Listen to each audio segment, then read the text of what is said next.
hingga ia melihat air yang mengalir keluar dari gua bercampur darah merah dan putih. Sugriwa mengira kakaknya telah gugur.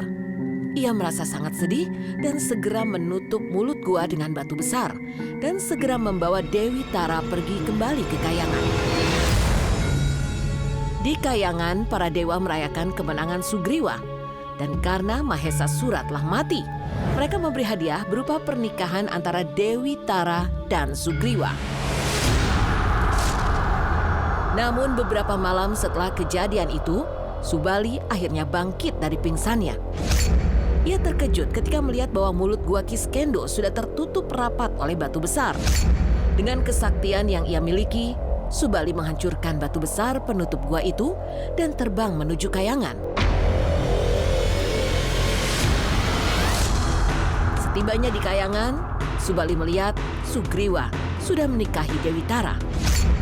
Amarah Subali pun memuncak dan ia menuduh Sugriwa telah tega mengkhianatinya, kakaknya sendiri. Meski Sugriwa berusaha menjelaskan, namun Subali yang marah tidak mau mendengarkan. Pertempuran pun pecah di hadapan para dewa. Batara Narada, sang dewa bijaksana, akhirnya muncul untuk melerai pertarungan itu. Dengan penuh kebijaksanaan, Batara Narada menceritakan kejadian yang sebenarnya kepada Subali. Tentang bagaimana Sugriwa kembali ke Kayangan dengan kesedihan karena kehilangan saudaranya. Dan Sugriwa hanya mengikuti pesan kakaknya dan tidak mengetahui bahwa Subali masih hidup. Subali akhirnya menyadari kesalahannya dan meminta maaf kepada Sugriwa. Dengan hati yang lebih tenang, Subali memilih untuk meninggalkan urusan duniawi dan menjadi seorang petapa di Gunung Sunya Pringga.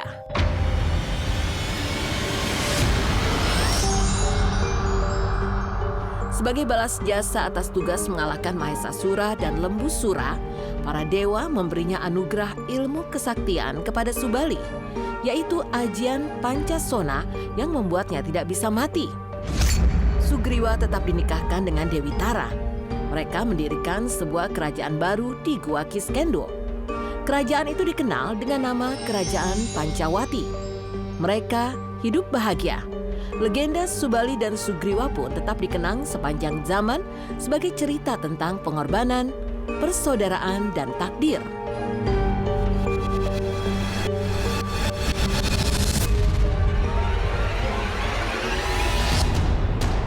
Mitos buaya buntung dan nenek loyeh di Sungai Citumang, Pangandaran.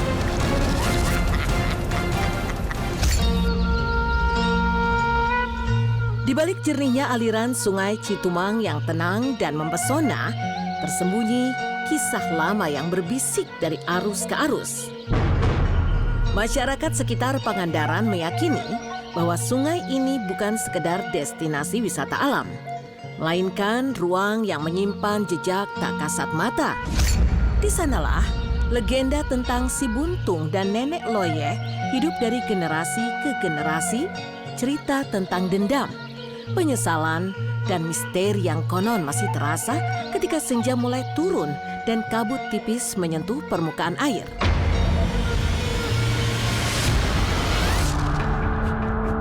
Mitos buaya kerap kali muncul di berbagai daerah, terutama di tempat-tempat yang berbatasan dengan perairan. Entah ia dikenal sebagai siluman buaya, raja buaya, atau penguasa kerajaan buaya yang tak kasat mata. Kisah-kisah itu hidup dari generasi ke generasi, dituturkan dalam bisikan malam dan cerita orang tua. Seakan menyimpan pesan tersembunyi yang tak semua orang mampu memahaminya. Di Sungai Citumang, legenda serupa juga bersemayam di balik jernihnya arus yang tenang. Masyarakat menyebutnya si buntung. Sosok buaya misterius yang diyakini sebagai penjaga sungai. Konon, ia bukan sekedar makhluk biasa, melainkan penanda batas antara dunia manusia dan dunia yang tak terlihat. Dan setiap kali air bergemuruh lebih keras dari biasanya, orang-orang percaya sang penjaga tengah menunjukkan kehadirannya. Konon katanya, si buntung pertama kali ditemukan oleh seorang nelayan paruh baya yang sedang mencari ikan di Sungai Citumang. Di antara arus yang tenang dan bayangan rimbun pohon, ia melihat seekor buaya kecil yang lemah, terluka dan tak berdaya seakan ditinggalkan oleh nasib. Hati sang nelayan tergerak tanpa rasa takut.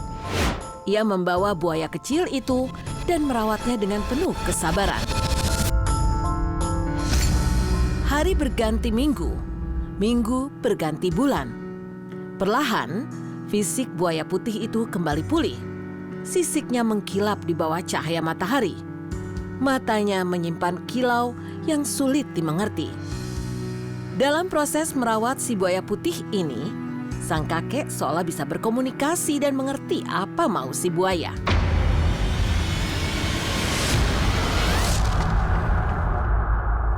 Suatu ketika, berkat kepekaan dan keahliannya memahami bahasa si buaya putih itu, sang kakek merasakan pesan terakhir dari buaya putih itu. Makhluk itu ingin kembali berenang, kembali menyatu dengan arus dan takdirnya di Sungai Citumang. Namun, sebelum melepaskannya, sang kakek melakukan sebuah tindakan yang penuh makna.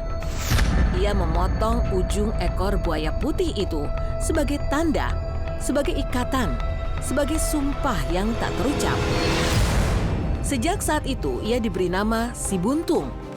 Dan dengan suara yang tegas namun syarat wewenang, sang kakek memerintahkan agar buaya putih itu menjadi penjaga perairan di wilayah Pangandaran.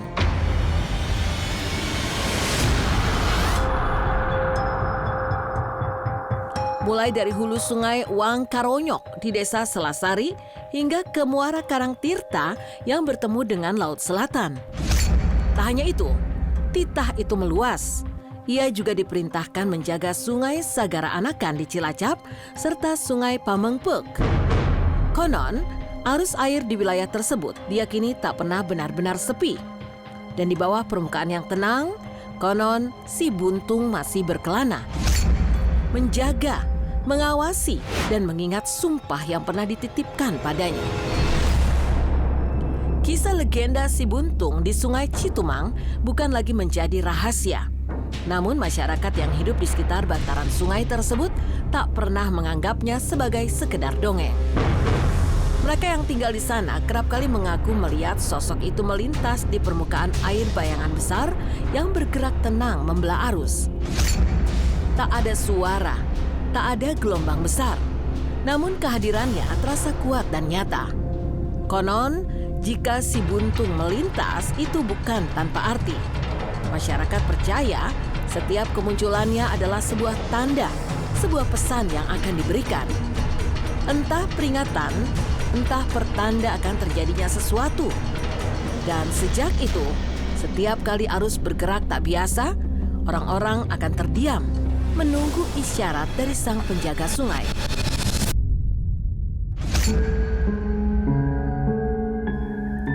Si Buntung bukan satu-satunya legenda di Sungai Citumang.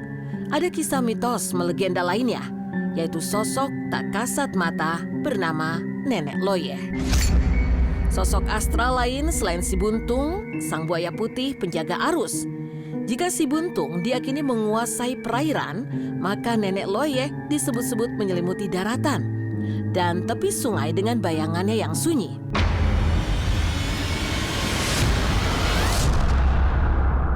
Konon katanya sekitar tahun 1950, ada cerita masyarakat yang terkenal dari seorang pemuat pasir hendak menurunkan muatannya di wilayah dekat Citumang. Malam itu gerimis turun perlahan, langit gelap tanpa bulan, dan suara air sungai terdengar lebih dalam dari biasanya. Saat pekerjaan hampir selesai, ia dihampiri oleh seorang perempuan cantik yang mengaku bernama Siti Rohaya. Wanita itu berdiri di tengah gerimis tanpa basah sedikit pun. Wajahnya tenang, namun tatapannya terasa menembus. Ia memperingatkan agar sang pemuat pasir tidak bekerja terlalu malam, terlebih di dekat sungai. Namun karena derasnya suara hujan dan gemuruh air, pria itu hanya menangkap sepenggal nama Loyeh. Loyeh. Dan dalam sekedip mata, wanita cantik itu berubah wujud, rambutnya memanjang dan terurai liar. Wajahnya menua menjadi nenek-nenek dengan senyum yang terlalu lebar untuk disebut manusiawi. Tawanya melengking memecah malam. Lalu sosok itu menghilang di antara kabut dan rintik hujan. Sejak saat itu, cerita tentang Nenek Loyeh menyebar. Beberapa warga mengaku pernah bertemu sosok perempuan cantik di tepi sungai yang tiba-tiba lenyap saat didekati. Ada pula yang berkisah pernah melihat nenek berambut panjang duduk di batu besar, memandang arus dengan tawa pelan yang membuat bulu kuduk merinding. Konon, Nenek Loyeh sangat menyukai anak-anak kecil. Ia tak selalu menampakkan diri dalam rupa menakutkan. Terkadang ia hadir sebagai perempuan ramah yang mengajak berbicara, memberi senyum, atau memanggil dengan suara lembut dari balik rimbun pohon.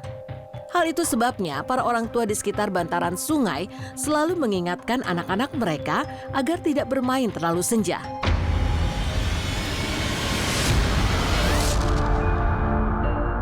Hingga kini, kisah itu masih hidup di antara arus yang tenang dan hembus angin yang lembab.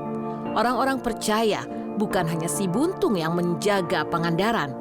Ada sosok lain yang berkelana dalam bayangan dan namanya masih bergaung pelan di antara gerimis dan hembusan angin malam.